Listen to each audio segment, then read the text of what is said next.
My pleasure. So much talk a week ago about the Devon Nunes memo. Having now seen it and seen how it was kind of written off generally as a bit of a nothing burger, from a legal point of view, was there anything to it, do you think? I think it was pretty much of a nothing burger on any scale you measure it. It certainly didn't make any legal accusations, which it claimed in its prefatory language that it was going to make. And the leading Supreme Court case in the United States does not even come close to the standard that they said was violated. And there was no violation really cited even. Given that, why do you think there was so much pushback from the FBI and the Department of Justice? They did not want the president to give the all clear for it to be released. I think it was the process they were more concerned about. While I don't think it revealed any sources and methods, the process itself is something that has always been rather behind the scenes. How it operates, how judges make their decisions, the whole FISA process has been shrouded in secrecy. So maybe in one good is that it's made people aware of the process, but I think the FBI didn't want that out. Of course, FISA dates from the late 1970s and was to an extent a reaction to the Watergate era, the Vietnam era and so on, where there had been abuses by the FBI of domestic surveillance, tapping the phones and surveilling Martin Luther King famously and so on. Do you think it cleaned up the way intelligence agencies use domestic surveillance from that point? I think it did for a long time until the digital era became so prevalent. But we know from later leaks from Snowden and other people like that, that NSA, the National Security Agency, has the ability to sweep in vast amounts of material and data that is traveling around the world at various switching stations and pull it in and then later analyze it. So I'm not so sure it's really good, but it is certainly good for Americans because there's a very rigorous process that has to be complied with to get electronic surveillance on a specific individual. So we now have a situation where in the last couple of weeks, the President of the United States has said on tape that he is looking forward to talking to Bob Mueller. But there is also a suspicion that if he does so, his lawyers will say, you know what, Mr. President, you've got to plead the Fifth Amendment. If you were in the business of advising the President these days on legal matters, what do you think he should do when it comes to Bob Mueller? Well, I think he's in a tough situation. He is sometimes, or very often, truth challenged, has a lot of trouble getting to the facts. And so I think his lawyers are doing the cautious thing by trying to first eliminate the possibility that he can commit perjury or a false statement by not having him testify. I don't think they're going to succeed at that. I think it's more likely that he will have to give some kind of statement under some negotiated circumstances.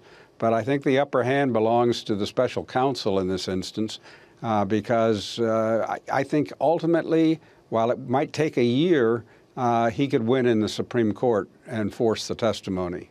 What are the legal risks? If you were sitting in the Oval Office and saying, Mr. President, here's what we need to be preparing for, here's what we need to avoid in the weeks and months ahead, where are the dangers for him right now, do you think? The question is, you know, his natural tendency is to fabricate and make up things and contradict himself. And you don't do that with federal investigators, particularly when you could be one of the targets of the investigation. So that's the real risk. The other problem is, does he take what we have under our Fifth Amendment is the right not to self-incriminate. It would be highly unusual for a president to testify in a grand jury and take the Fifth Amendment and refuse on the basis of that to give testimony. Now, Donald Trump has taken the Fifth Amendment before. Back in the 1990s, when he was in a divorce proceeding with his first wife, he took the Fifth Amendment and refused to give a deposition. That was a civil matter. So he's not unfamiliar with doing it, but whether as president, it's a whole different ballgame. Do you have a sense as to where this is up to, or is it still very much just sort of noises in the next apartment and we're just kind of left to our imagination? I think it's a bit more than noises in the next apartment. He has clearly hired some of the true professionals in everything from money laundering to appellate cases regarding privileges of various types, experienced former prosecutors. I mean, he's got a very powerful and strong team. Counterintelligence people. I think his investigation is much bigger than people just at this point are surmising. And I think there's going to be a lot more revelations as this thing unwinds. If this comes down to, look, Trump got paid, $50 million too much for a property in Florida 15 years before he ran for president, is that really a problem for his presidency? Well, it depends on what the charges are, what the ultimate case is that's made. We have several of his aides, top aides. His campaign manager is under indictment for a serious money laundering charge. His former director of national security is under indictment for lying to the FBI. There are more likely pleas coming along the way. So as it builds up and the public gets a sense of this, who knows how they'll react? I suspect there's 30% of the American public, or at least the core, maybe 20% of Trump supporters, who'd be fine if he shot somebody on Fifth Avenue, as he famously said, and they just don't care. They'll let him do anything he wants to do. But I think that there's a lot of the public that if these charges are serious, he'll be in trouble.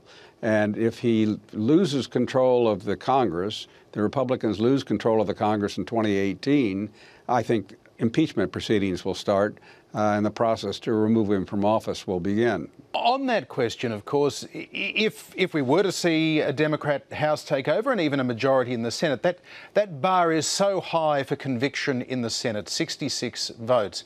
Is it even in this highly partisan area, where it's so hard to overcome even just a filibuster on things that people tend to agree with on Capitol Hill? Is that even worth starting the process? Does the process itself achieve something even if you're not going to get a conviction? Well, they certainly started the process for pure political reasons against Bill Clinton. And he was lying about whether he'd had an affair with an intern.